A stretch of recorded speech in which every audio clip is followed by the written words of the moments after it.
뉴스타파 기자 김경래 최강 시사. 김경래 최강 시사 듣고 계십니다. 오늘 본회의가 예정이 돼 있습니다. 원구성을 해야 되는데 이게 어제까지는 접점을 못 찾고 있어요. 더불어민주당하고 미래통합당. 이 핵심이 법사위다. 이 얘기는 많이 아시는 얘기일 것 같고요. 지금 아침에도 지금 물밑에서 좀 얘기가 진행이 되고 있는지 모르겠습니다. 미래통합당 주호영 원내대표님 연결을 해보겠습니다. 안녕하세요. 예, 안녕하십니까. 주호영입니다. 예, 오늘 일찍 일어나셨겠어요? 오늘 어떻게 지금? 아니, 요즘은 매일 일찍 일어납니다. 아니, 얘기는 되고 있는 겁니까? 아니면 그냥 본회의가 열릴지 기다리는 상황인가요? 아니, 만나기는 하루가 멀다 하고 만나는데 예. 진척은 전혀 없습니다. 말씀하신 대로 예. 법사위 문제 때문에 그런데요. 예. 우리 당은 법사위는 늘 제1야당이 맡아왔다. 네.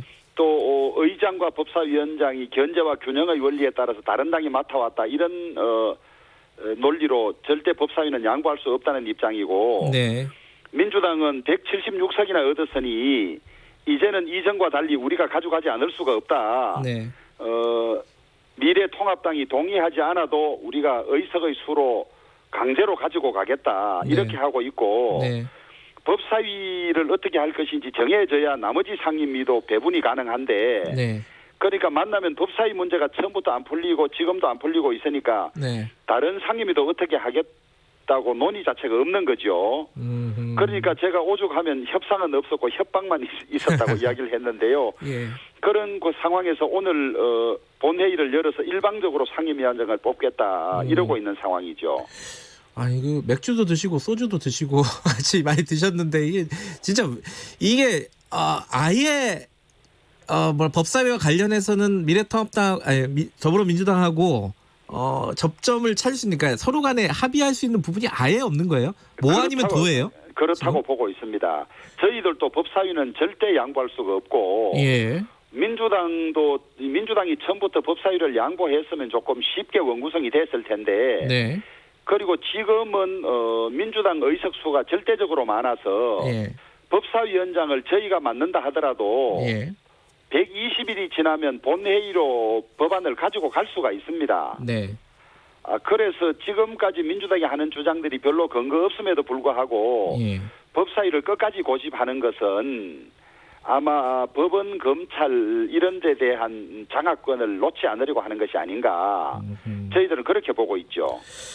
그러면은 이게 사실은 법사위원장을 누가 하느냐 요 문제하고 다 연동되는 문제긴 하지만은 이 체계작구 심사권을 법사위에서 삭제를 한다고 서로 합의가 되면은 법사위가 그렇게 안 중요한 게 되는 거 아니에요?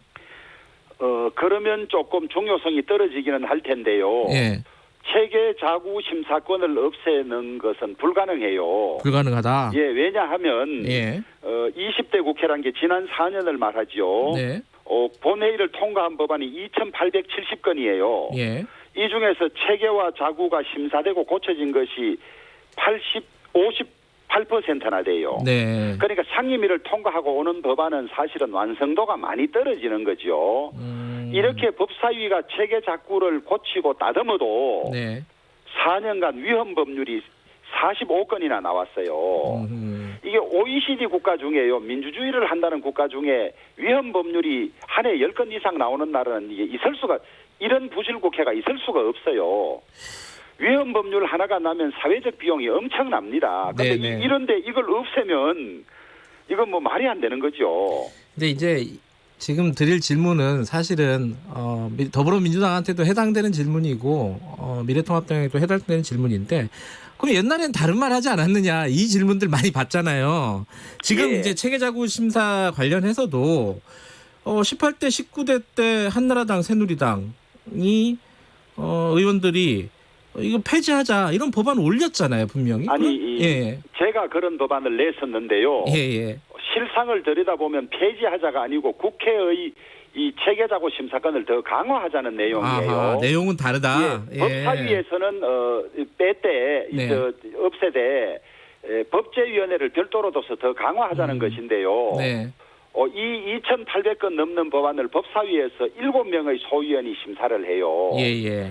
그러니까 부실하기 짝이 없죠. 7명이 2,800건을 보니 네. 이러지 말고 국회 법조인도 많고 한데 법제위원회를 한 40명, 50명 늘려서 네. 법안을 좀 더 충실히 봐야 된다 이게.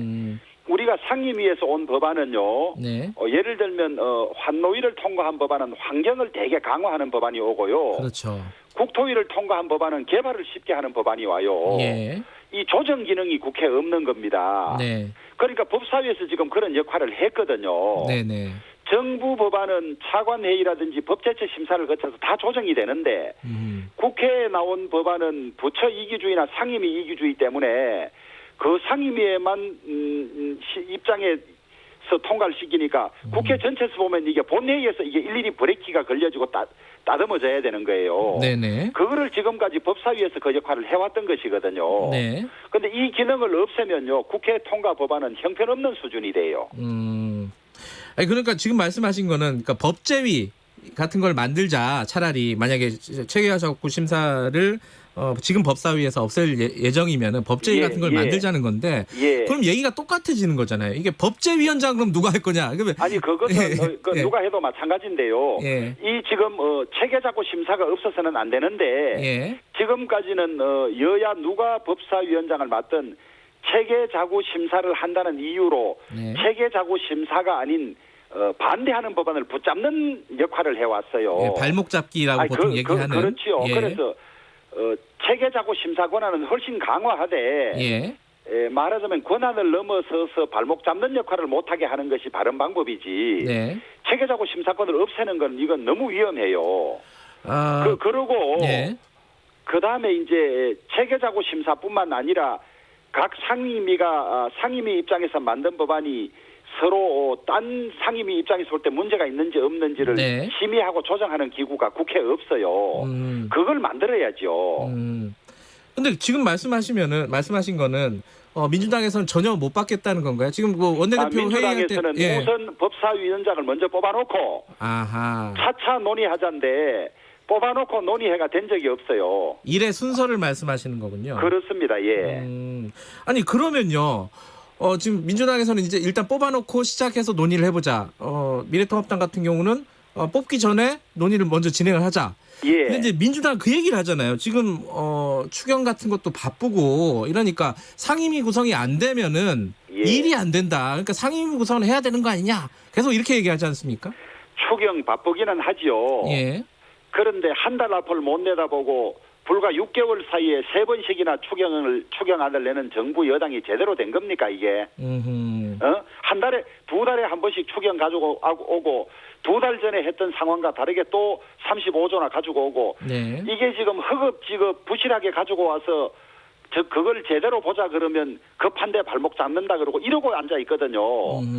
올해만 적자로 소위 빚을 내서 예산을 100조 합니다. 100조. 이걸 제대로 보고 따지는 게 왜 발목 잡기입니까 이게? 그러니까 상임위 구성을 해서 뭐 바로 통과는 안 되겠지만 어쨌든 심사라도 해야 되는 거 아니냐? 제대로 보는 겁니다. 제대로 보는 거고 설사 민주당이 일방적으로 이런 걸 구성해도 예산 심사를 소홀히 하지는 절대 않을 겁니다. 심지어 무슨 자료였는 알바생 주는 돈으로 1,100억을 넣어놓고 이 코로나 방역에 이 헌신한 대구의 간호사들에 대해서는 아직도 지급하지 않을 뿐만 아니라 그 코로나 환자들 멀리 이송해 줬던 전세버스 기사들에 대해서 임대료조차도 지금 4-5개월이 지났는데 한 푼도 주는 걸 안 가지고 온 이런 예산을 눈 감고 해달라는 거 아닙니까 지금? 자 그러면요 지금 상황에서 이런 어떤 법제위 법사위의 그 체계작구 심사 이런 조정이라든가 법사위원장이라든가 이 문제가 해결이 안 되면은 미래통합당 입장에서는 원구성에 협의해 줄 수 있다, 협조해 줄 수 없다 이렇게 지금 보면 되는 건가요? 명확하게? 그렇습니다. 그렇습니다. 그리고 지금까지 자신들의 요구로 의석 비율로 지금 같으면 11대 7이고 그다음에 야당이 이 법사위를 맡아온 것들이 자기들이 늘 주장해서 이렇게 온 거예요. 이제 와서 그거는 관례다. 그게 관례가 아니고 원칙입니다. 원칙. 네. 그 원칙을 무시하고 일방적으로 다 하겠다 혹은 법사위는 무조건 가지고 가겠다. 이거 말이 안 되고요. 네. 연립정부 연정을 하는 서유럽의 독일 같은 나라도 총선 끝나고요. 서로 간에 4년간 어떻게 국회를 운영할지 6개월 이상 협의합니다. 네. 연정 협의를 그렇게 하는 거예요. 이게 시간이 조금 걸리더라도 잘 협의가 되면 4년 내내 상생 협치가 되는 것이고요. 네. 일방적으로 구성하고 나면 4년 내내 갈등과 다툼의 국회가 되는 거예요. 그러면은 지금 박병석 국회의장 같은 경우에는요. 무슨 일이 있어도 오늘 본회의는 열겠다. 이게 그러면은 뭐 민주당에서는 굉장히 싫어하는 단어긴 하지만은 민주당에서는 좋아하지요. 아니 제가 말씀드릴 예. 단어 강행 처리를 할 수 있는 거 아니겠습니까 지금? 예. 그래서 네. 국회의장으로서는 또 계속 지속적으로 독려를 해야 할 측면이 있기는 하죠. 그리고 네. 그 독려가 민주당에 도움이 돼요.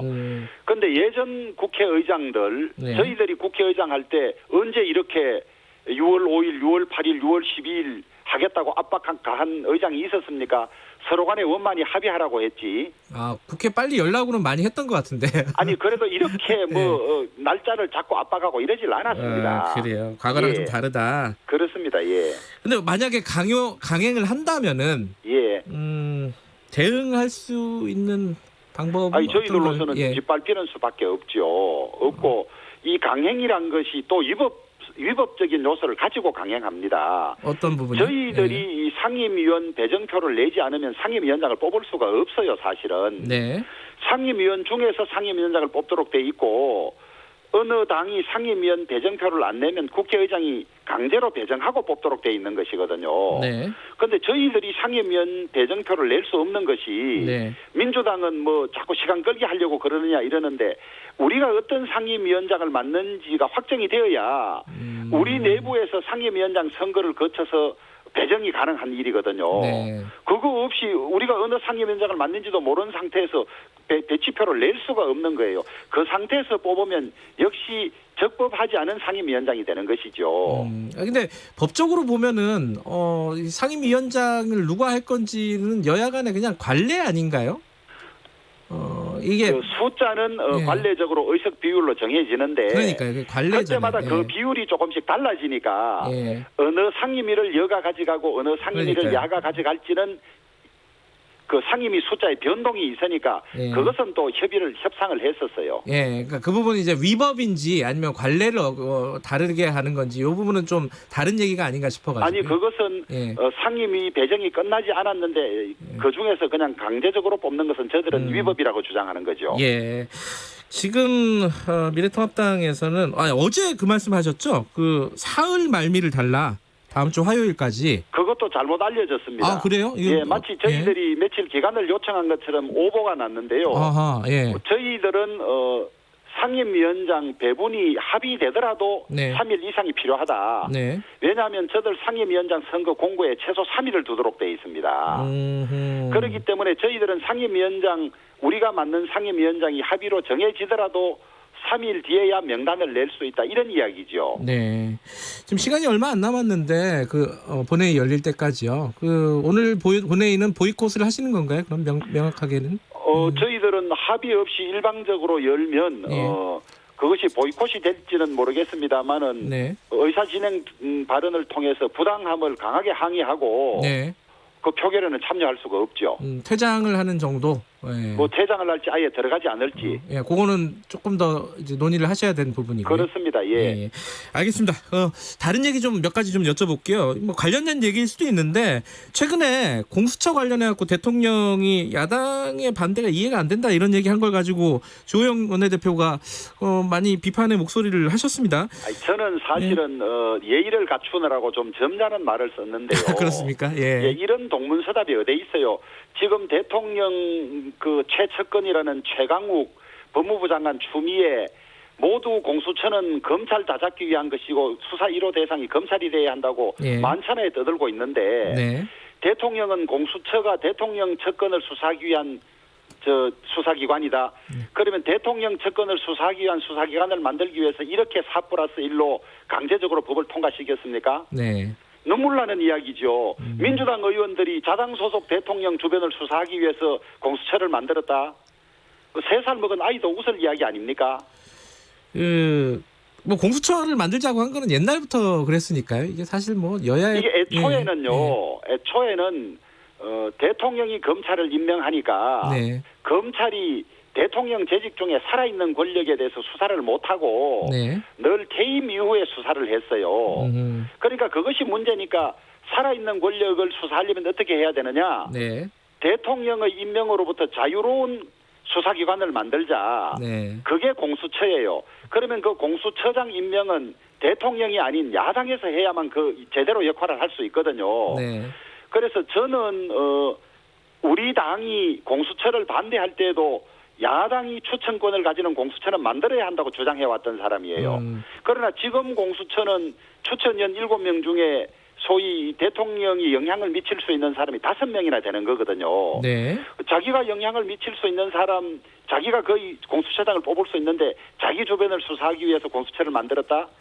그런 게 진정성이 있으려면, 그런 말씀이 진정성이 있으려면 지금 3년째 특별감찰관을 비워두고 있어요. 대통령 청와대를 감찰하기 위한. 그것은 비워두고 그런 말씀을 하신다는 게 너무 의아스러워요. 예. 그러면요, 미래통합당 입장에서는 지금 아까 5명이라 그랬으니까 7명 중에 2명은 이제 야당에서 가져가는 거잖아요. 추천위원이. 그러면 2명이 반대하면은 임명이 안 되잖아요. 지금 법으로는. 소위 말해서 비토권을 부여한 거죠. 그렇죠. 그러면은 지금 전략은, 아니면 지금 큰 방향은 이 추천위원을 구성 자체를 무산시키는 게 먼저이신지, 아니면 구성은 하고 나중에 비토권을 가지려고 하시는 건지. 그것은 아직요. 예. 이 공수처법을 얼마나 허겁지겁 부실하게 통과시켰냐 그러면요. 네. 그 법 자체에도 문제점이 많을 뿐만 아니라 네. 공수처장 인사청문을 위한 네. 국회법이나 인사청문회법도 전혀 개정되지 않았어요. 예. 그러니까 이게 이제 그 법부터 해서 하자. 네. 달리 말하면요, 얼마나 부실하고 준비 안 되게 억지로 했는지 거의 드러나는 거죠. 그런 절차를 다 거쳐야 하고, 예. 그런 절차를 거친 다음에 이제 뭐 누구를 추천하는지에 따라서 저희들은 그때 보고 대응하려고 합니다. 근데 이게 도돌이표 같은 얘기인데 그거 논의하려면 또 상임위 열어야 되는 거고, 이게 참 어렵습니다. 그렇습니다. 예. 자, 마지막으로 요거 하나만 여쭤보고 마무리할게요. 지금 어제 NSC 상임위 열어가지고 대북전단 살포에 대해서 유감 표명하고 철저한 단속하겠다, 엄정 대응하겠다, 이게 청와대 입장입니다. 요거 어떻게 생각하십니까? 그 어느 분이 뭐 세상이 참 희한하게 돌아간다는 이야기를 하던데요. 네. 대한민국 대통령과 대한민국 정부는 헌법상 대한민국 국민으로 되어 있는 북한 주민들의 인권 향상, 네. 인권 탄압 방지를 위해서 최선의 의무를 다 해야 하는 것이 헌법에 주어진 의무예요. 네. 그런데 그런 노력을 정부가 방기한 채로 네. 지금 대북 유화 정책 자체가 완전히 파탄나고 실패했는데 네. 그걸 인정하지 않고 북한 주민들의 인권 확보를 위해서 노력하는 주로 탈북민 중심의 그 대북 전단, 이것은 유엔에서도 표현의 자유 때문에 금지해서는 안 된다는 것이고 세계 많은 나라들이 그렇게 하는 것이 맞다고 하는데 우리 정부만 정부가 앞장서서 해도 모자랄 판에 그것을 탄압하고 있어요. 네. 그다음에 불과 몇 달 전에만 해도 처벌 규정이 없다고 하던 것을 무슨 뭐 공유 수면에 관한 법률이네, 남북 교류에 관한 법률이네, 이런 당토하는 법률을 가지고 국민들을 겁박하고 있는 그런 상황이에요. 예. 그래서 저는 참 어처구니 없는 일을 하고 있다, 이렇게 보죠. 알겠습니다. 오늘 본회의가 파행이 될 것 같은 느낌도 드는데 막판까지 협의 잘 해주시기 바라겠습니다. 오늘 말씀 고맙습니다. 예, 감사합니다. 미래통합당 주호영 원내대표였습니다.